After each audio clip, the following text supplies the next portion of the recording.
Over at Academic Affairs. I'm glad you're working for our college, and we appreciate all the great things you do for our students in the various classes throughout the college. If you would, some of you be willing to kind of move to the middle. We have a few people coming in late. If you have a chair close to you so they don't have to climb over, we appreciate that. As before, there will be rolls being passed around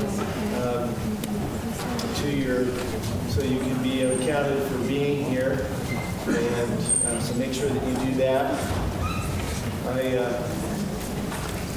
I'm pleased to welcome Dr. Joyce Adams, who will be speaking to you today about evaluating student papers, and she's been working for a lot of years for the college. She directs the college's writing center, does an excellent job, and so not only will she tell you about how you can do a good job evaluating papers, but also she can be a resource to you and your students in their in the work that they do in writing.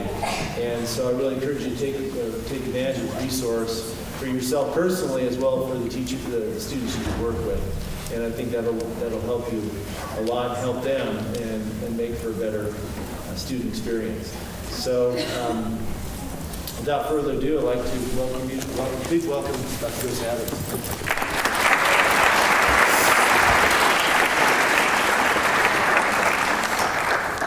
Good morning. How are you? Can you hear me? Okay. It's not on?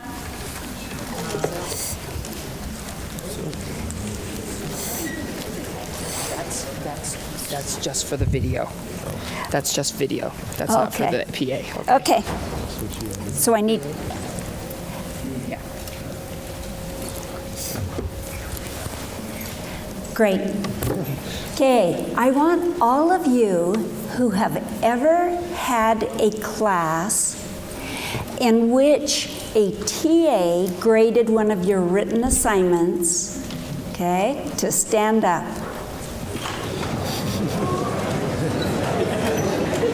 Okay, look around. Now, tell me, what was that like? What were some of your thoughts and concerns? Hi. So what were some of your thoughts about that experience? Loved having a TA graded?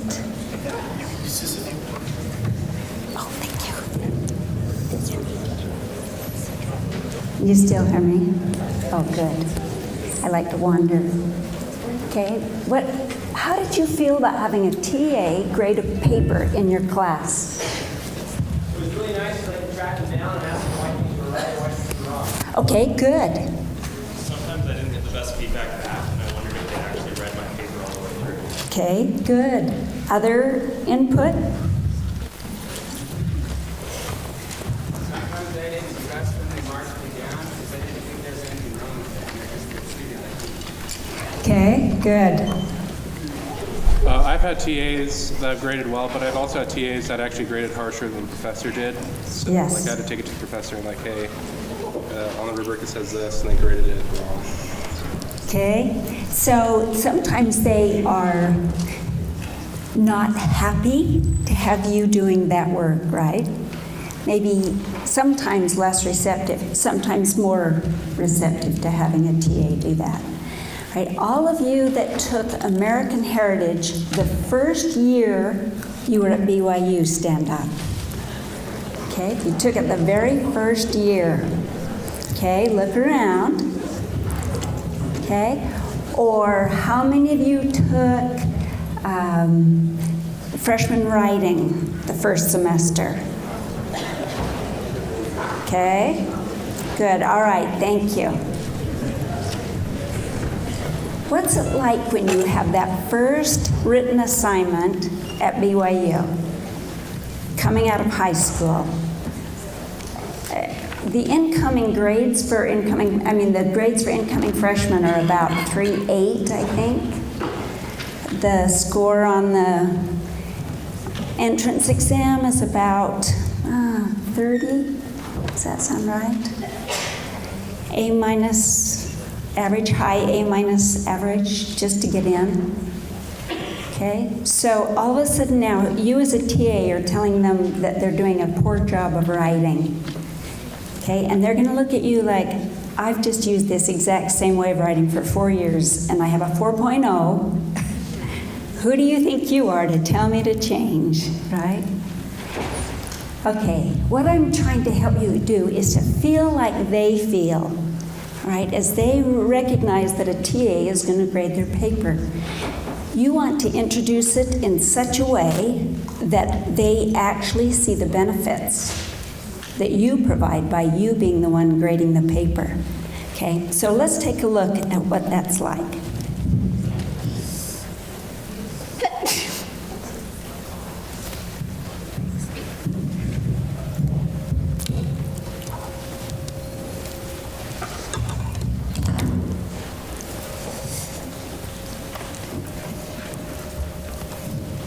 Okay. Oh, sorry. I didn't know you had to. I can use the other one if you want me to.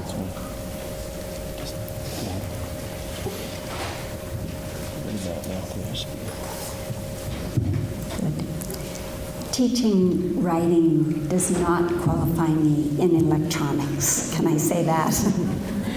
All right, so you're going to be evaluating student papers. It's really important to them. Like I say, most of them have come in with expectations of really, really high grades, and it's quite shocking to come in and have a professor that grades on the curve and that the average grade is a C or a B minus even. It's pretty distressing for students. And for your responsibilities, there's got to be a good system for you to grade all of those papers. I was working with the American Heritage TAs last night. They have 90 papers each time there's an assignment that comes in. They each do 90 papers. Okay, so you've got to have a good system or you'll just get overwhelmed by it all. I mean, in the meantime, you still have to keep up your own classes and your own homework. So let's talk about some things that can help facilitate that. The very most important thing is to clearly understand what the professor, what he or she wants from that particular paper. Okay? Doesn't matter what you want or what you think. It's what does the professor want from the paper. And then you don't make any comments, either in person or on the papers, that have nothing to do with the criteria that the professor is looking for. Sometimes we get into a position like a TA or a writing advisor for the social science writing lab because maybe we're really good at grammar and punctuation. Maybe we're comfortable with that. But in most cases, that's the very last thing that you even make comments on, if at all. So let's take a look at what we're looking at when we look at a student paper. So we focus on global issues. What's the one most important thing that the professor wants? Well, when I train the advisors in the writing lab over in the JFSB, the first thing that if you bring a paper into the writing lab, the first thing that they will check is, does whatever paper you bring, does it meet the writing prompt? It doesn't matter how brilliantly it's written if it doesn't meet the prompt. Okay, so generally that's going to be the most global issue. Did your student that you're working with or that you're grading, does it even meet the prompt, no matter how interesting or how engaging or how intellectual, if it doesn't meet the prompt? Okay? And then from there, does that thesis guide the rest of the paper? Okay, so if you were to look at this paragraph, what are some observations that you make instantly?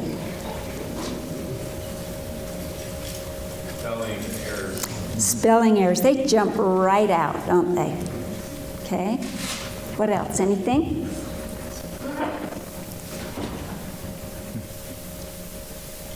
That's the main one that you see?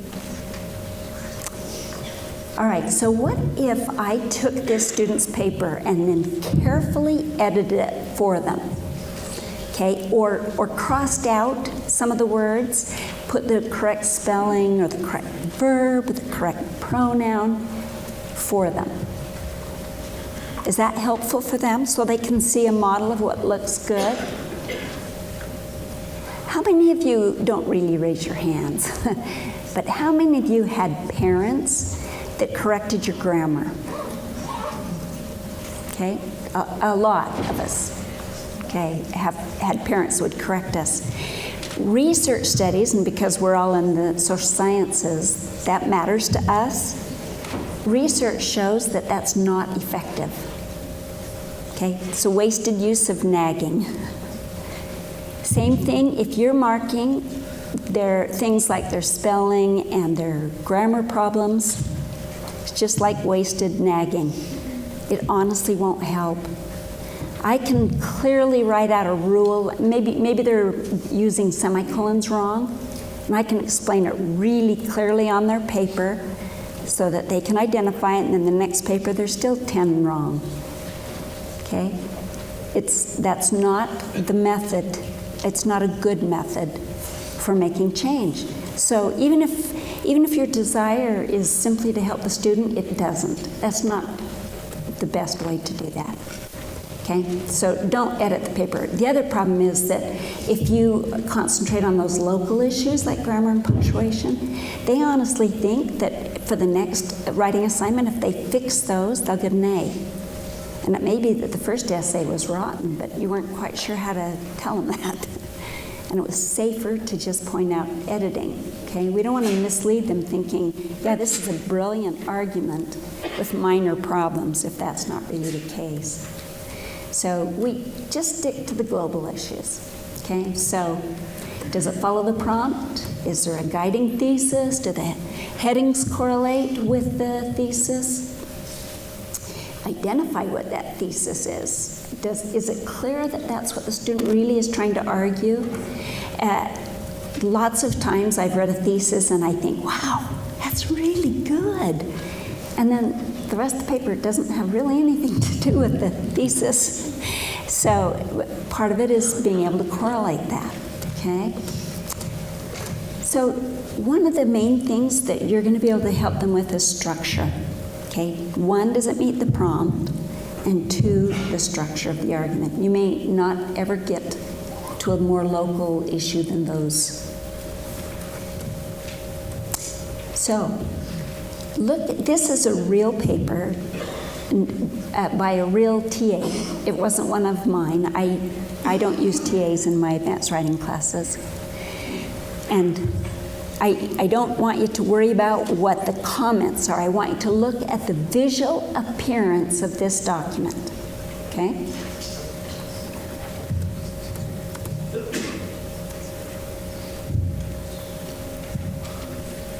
Okay, there's some things crossed out. There are some arrows suggesting it might work better that way, okay? So based on just visual, would you assume that this must be a pretty good paper? There's nothing that indicates that the main claim is poor. Okay, now let's look at the exact same paper by another TA. What does this one say to you?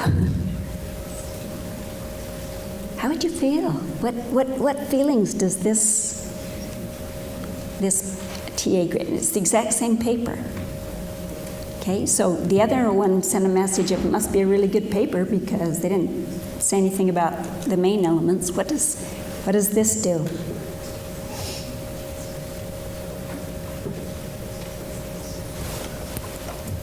Me? Uh-huh. I feel like if you are giving kind of broad feedback, such as down at the bottom, that's just really a question mark. I feel like that isn't really specifying, or there's another comment this is not convincing.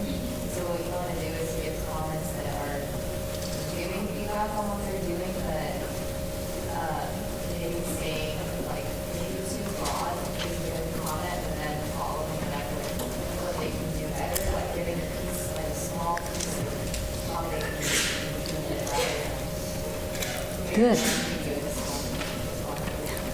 Or ask a question about, from the thesis, I understand this. Is this really your emphasis? So some guided things like that. How about the size of the font compared to the other one? It's like they're yelling at me. You idiot. And the comments say, too broad, not pertinent, not convincing. What's the main point of this excerpt? Doesn't fit well. How did this lead to a remarkable discovery? No clear structure. And the comment, really? Okay? All right. This paper, what I want you to take away from looking at this one is that it's really important that you respect the student. This was actually pointed out to me. I'd been grading papers for more than 10 years. And one of the students made a comment and they said, I just feel like you don't respect my work. And I thought, okay, that means I got to quit doing messy notes and that they need to be more clear, that I need to eliminate the ones that don't really say anything. Okay, I don't ever use this, and I haven't ever actually had this on one of my papers, but I know that some professors will write awkward. Have any of you ever had that written on a paper? Or awk. Sometimes they'll just put AWK and you don't even know what that means. Okay?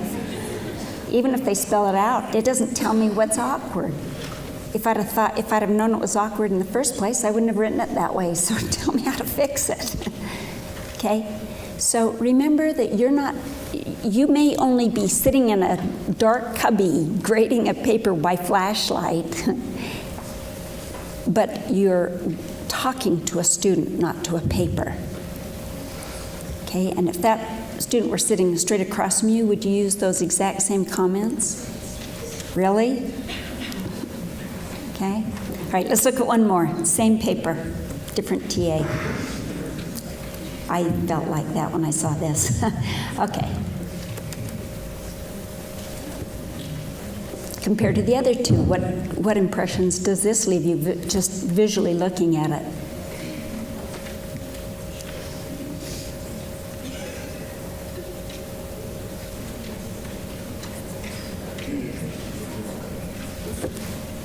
I noticed that this TA asks a lot of questions which would make the student think, whereas like the other two TAs are kind of just telling the student. Okay, good. Right here, you had your hand up.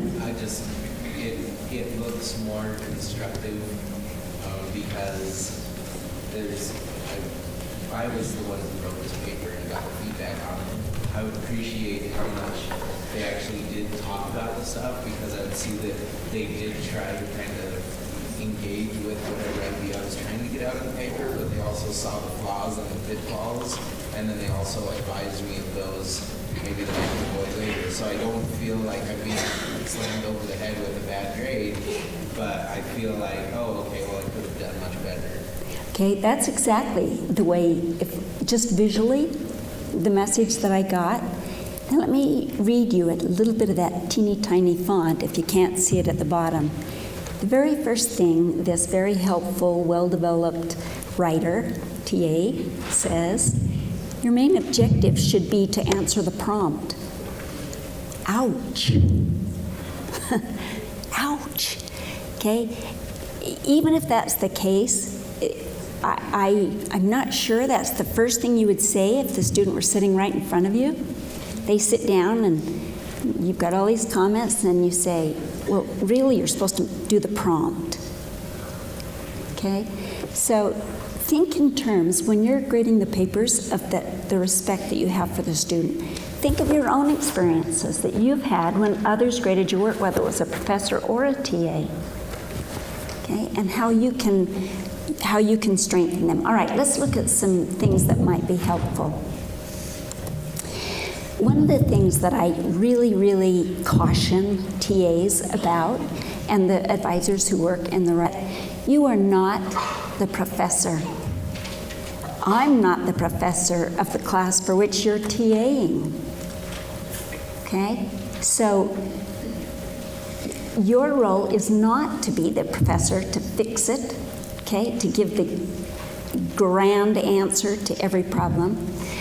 But what you are is a good reader. You're a well-informed reader. You know the assignment, you know what the professor expects of those students and the writing that they do.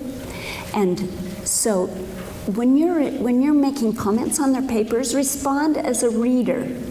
So instead of abrupt things like too broad, vague, say, I'm confused here.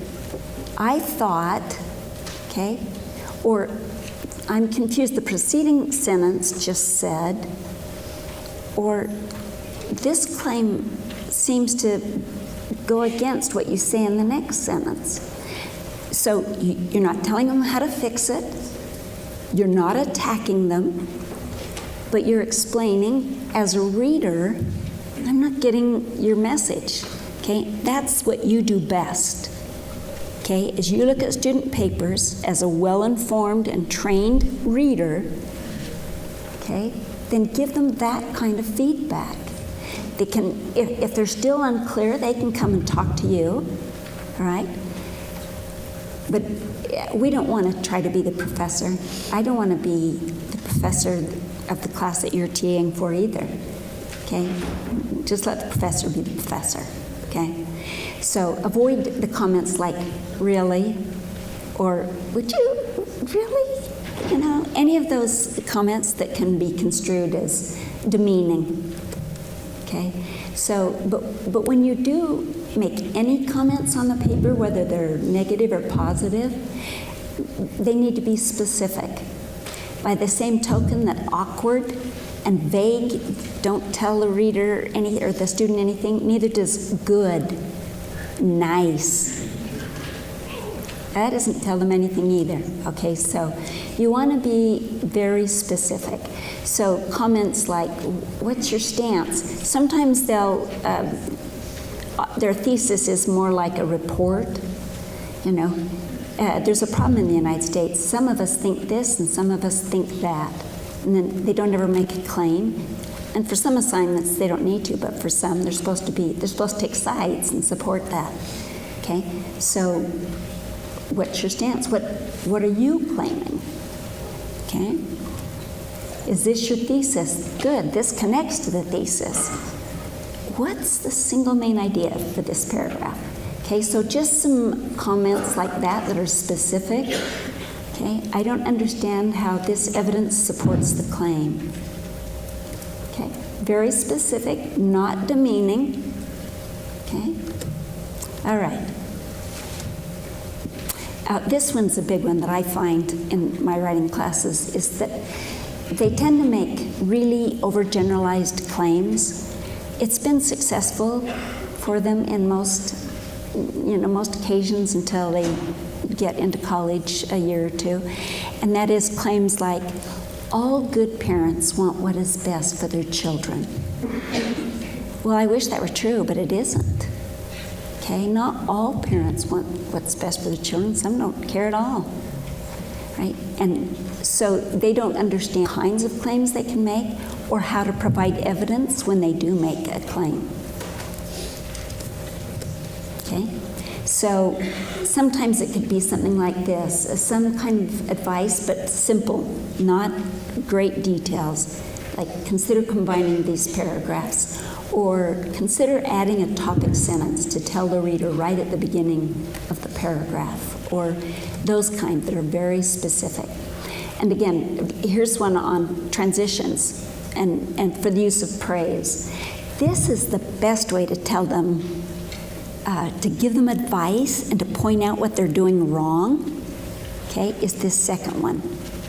Good transition. Use one like this in the above paragraph or in all the rest of the paragraphs, okay? So find an instance where whatever it is that's bugging you of the global issues, if you can find an instance in that paper where the student did it correctly, point that out and say, this includes your claim and your evidence. It's well done. Use this as a model for all of the paragraphs. Okay? Then you don't have to be so negative. It shows them that they do know how to do it. All right. Again, don't do the unclear, awkward. Frag is another one. Have any of you had gotten that on your paper? An incomplete sentence is a common problem. Or even the question mark. It doesn't tell me anything. Okay? All right.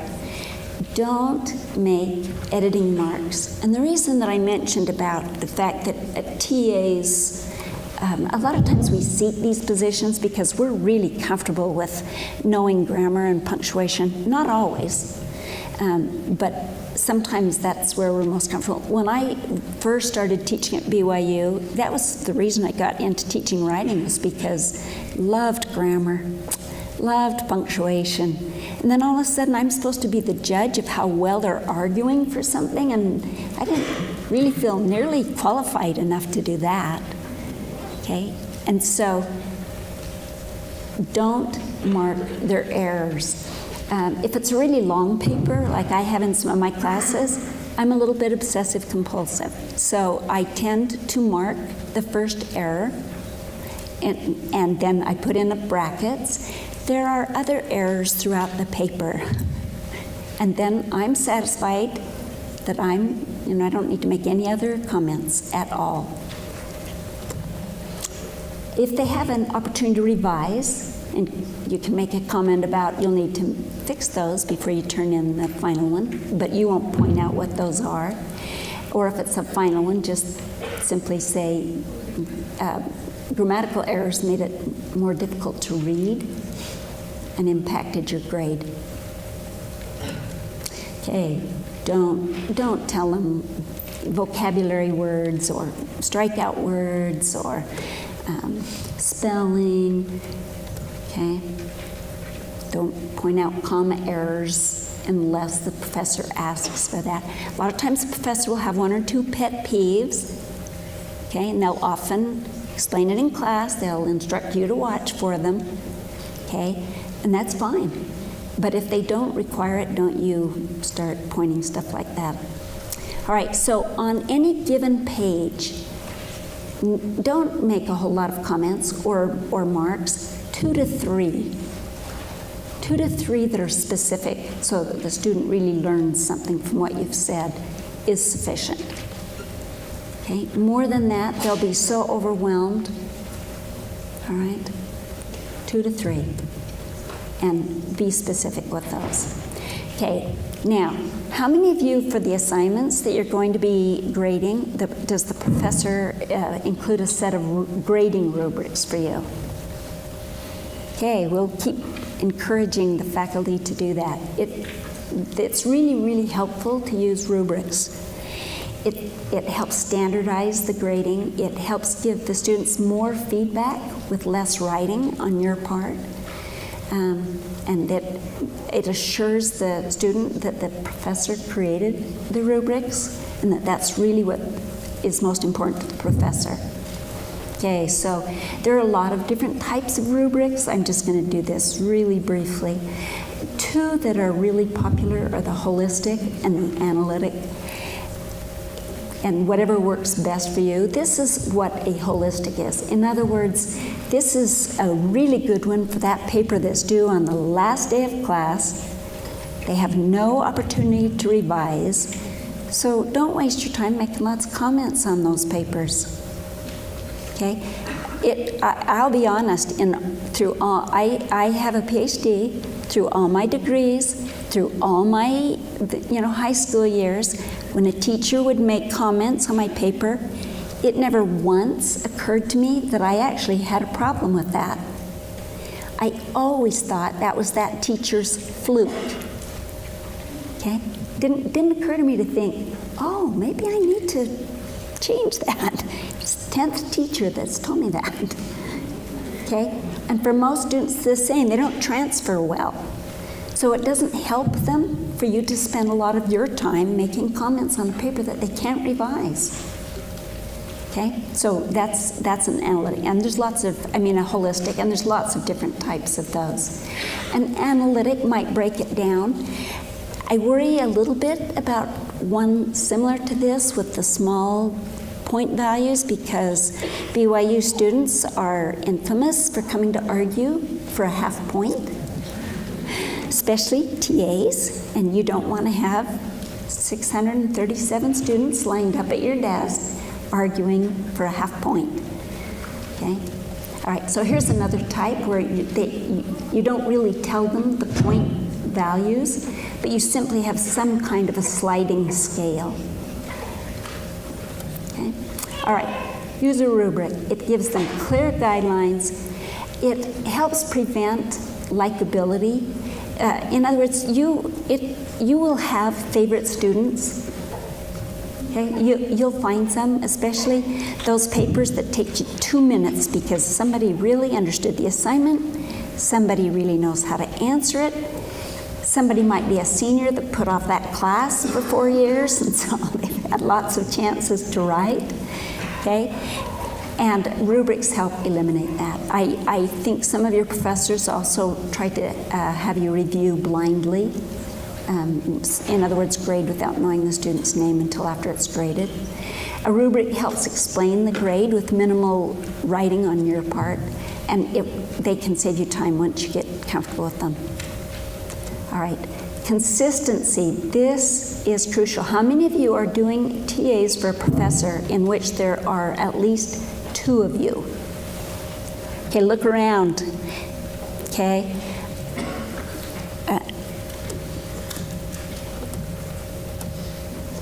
Okay, I must have taken out the quote or moved it, but when as students, or whenever anybody's looking at our writing tests, we want to know that we're being graded fairly, okay? And if we think that one of the TAs is grading more easily, okay, that creates problems. So here you have this massive stack of papers to grade, and it's important that you stay consistent through your stack. We'll talk a little bit more about that in a few minutes. But in addition to that, you want to be grading fairly consistency with the other TAs. So what you do, and when possible, have your professor do this with you.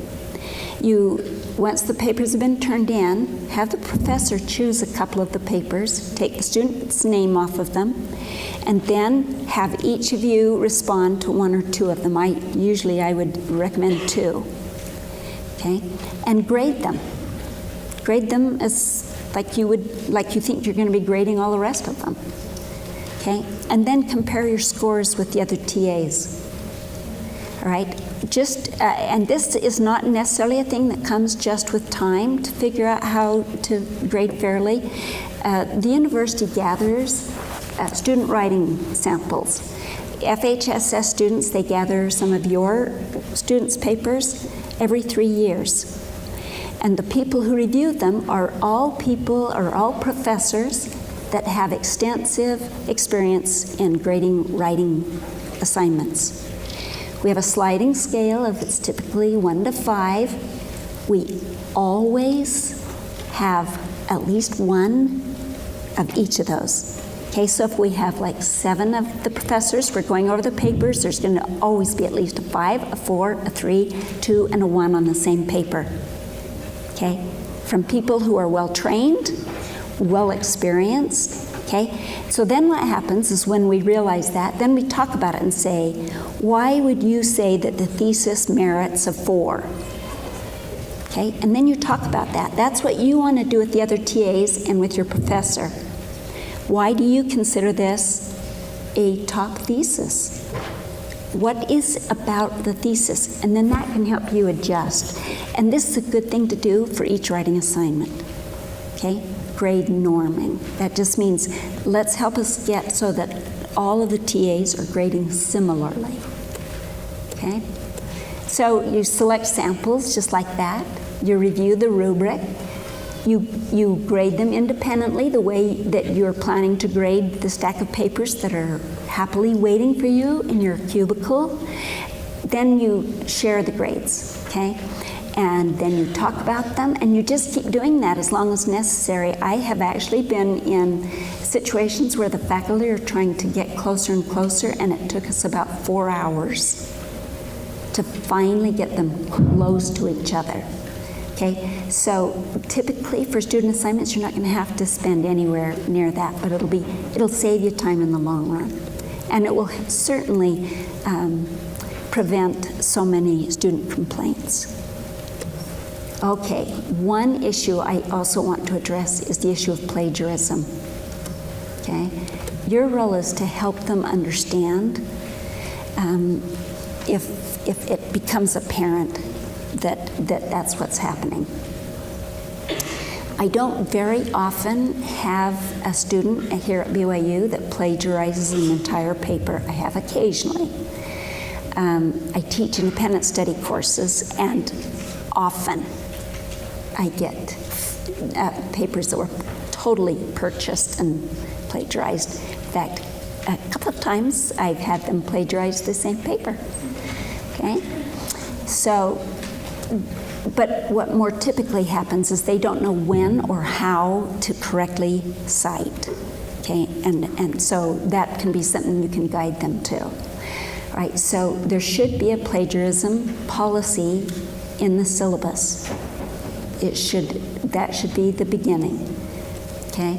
This is the type of plagiarism that most of us are familiar with, where with intent, we take information from a source, we use it as our own words, and we don't give credit to the original person. Okay? That's the one that most people are familiar with. That one's an obvious no-brainer. Okay? That student will be referred to the Honor Code office. Okay? They may be expelled from BYU. All right?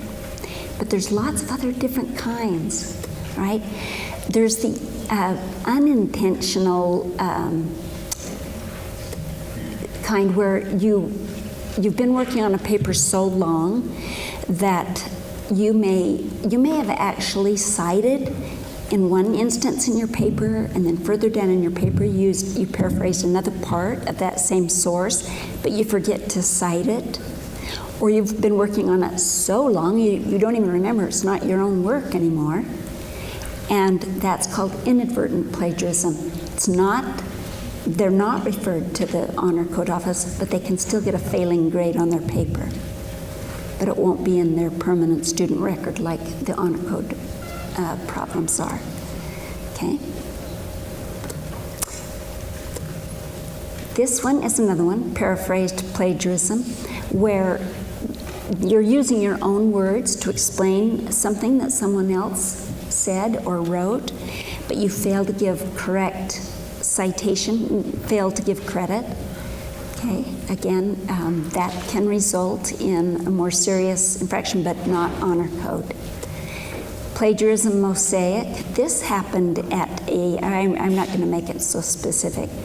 A speaker at BYU one time was using a source to help guide all of the listeners to understand what the speaker was the point the speaker was trying to make. And it was based on one source with which the audience was typically not familiar. And so as he was speaking, he would indicate, okay, Jones also said, but as he cut and pasted the document, there were a couple of places where Jones said, but there were no direct quotation marks, or there were direct quotation marks, and in speaking, the audience did not know that they were that. So then this person was referred to there was a person who knew about that source problem. Instead of sending a nice, quiet email and saying, you need to be careful, okay, that's mosaic plagiarism, they sent a note to Sunstone, which is a magazine that will print both very positive articles and very negative articles about church and church members, and indicated that this speaker at BYU had plagiarized in the speech. Okay, so it was inadvertent, but the result was the same in that it appeared that they were giving credit for work that was not their own. This is one that I did not know existed until just a few years ago. Okay, and at first I thought that cannot be true. Self-plagiarism. If a student uses a paper that they've used before or that they're concurrently using for another class, you can get a failing grade on the paper in both classes. Okay? You cannot use, and that seems unfair because it's your work, your research, but that is called self-plagiarism. If you choose to do that, you need to get approval before you do that with the professors, both professors. Okay? They can get a failing grade if they self-plagiarize. Okay, there's lots of other ways to that they may, like I say, it's not usually on purpose, incomplete. Sometimes students will make up sources because they have to have 10, so they make some up. All right, so go directly. All of that information came from the honor code here, so it might not hurt to familiarize yourself by just reading through it. All right, so if it's direct plagiarism, and you know it's direct plagiarism, this is what you do. Well, actually, the student may fail it, but this is what you do. Oops, went too fast. You don't deal with it. This is a professor problem. Okay, so instead of working directly with the student, once you have evidence, you go to the professor and let the professor deal with this. Okay, then the professor can decide whether or not, to fail the whole class, fail that student, give them a failing grade, fail the TAs, fail. Okay, let me give you some tips to help you with your grading of papers. Okay, so again, understand the assignment grading criteria. Avoid all-nighters. I'm just going to do it all in one sitting. You will find that your first ones that you do, if you go back and look at them, you are either too lax because you're not sure what you want to say yet, or they're too harsh and you realize that those were actually better papers than some you came across later. And when you hit the wall, where your emotions are kind of dead, and you're trying to drink caffeinated drinks, trying to stay awake, and there is an announcement that they are going to be serving caffeinated drinks on campus. I'm not recommending you do that. Stay awake for grading papers. But what happens is, when I reach that point that I'm that tired, and I get a second really bad paper in a row, I'm angry with the second student. It's past, how can I help the student? It's like, how dare you? I'm tired of grading. So don't do all-nighters. Another method, I don't use this as strictly as some professors. Some literally set an alarm. They decide, I will spend X amount of minutes. Shorter paper, 7 minutes. Longer paper, 13, okay, or whatever. And then when the buzzer goes off, they give themselves 30 more seconds and they're done. Okay? You have to find what works effectively and efficiently for you and still give the student the most amount of help. Just for your own information, if you haven't been a TA before, the first few papers you grade will take longer, almost always. Same for professors. We're not sure what to expect. How did they respond to our writing prompt? Okay, and then you can go faster after that. Okay, so don't get discouraged. If the paper is so poor that you are struggling to even understand it, sometimes it's just easier to stop right there and have a student come in and talk to them. Okay, and just to say, you know, I can't read through your argument. There's so many grammar things that make the meaning change. Okay? Less is more. You want to help the students. Putting extra comments on their paper is not helping the students. Limit 2 to 3 comments per page. 2 to 3 specific ones. That you can send them to our writing lab, okay? If your professor is, some of your professors require them to come. If they do, then we try to have the professor come and train the advisors in person and say, here are the rubrics, here's the prompt, but here's what I want you to say when my students come in, okay? So we can be really specific and help. We don't help with the content, that's your job, okay? And we won't step over that boundary. All right, so they can go online, they can sign up, that's the best way. They can also take a chance and just drop in and see if it's already scheduled, okay? So FHSS-Writing Lab, or you can Google it on the BYU site, okay? We're open 9 to 5 except during devotional, Monday through Friday. Okay, and so, what is the best way to grade student papers, especially when you get tired? No. You may be tempted to do it that way, especially if you're hangry, which is a new word in the dictionary. It's official. Okay, so if you're hangry, don't do this. All right, so make helpful comments. Keep them in mind. Be respectful. Help them the first time, so on the second assignment you have less grading. Good. Thank you for letting me come and share this time with you.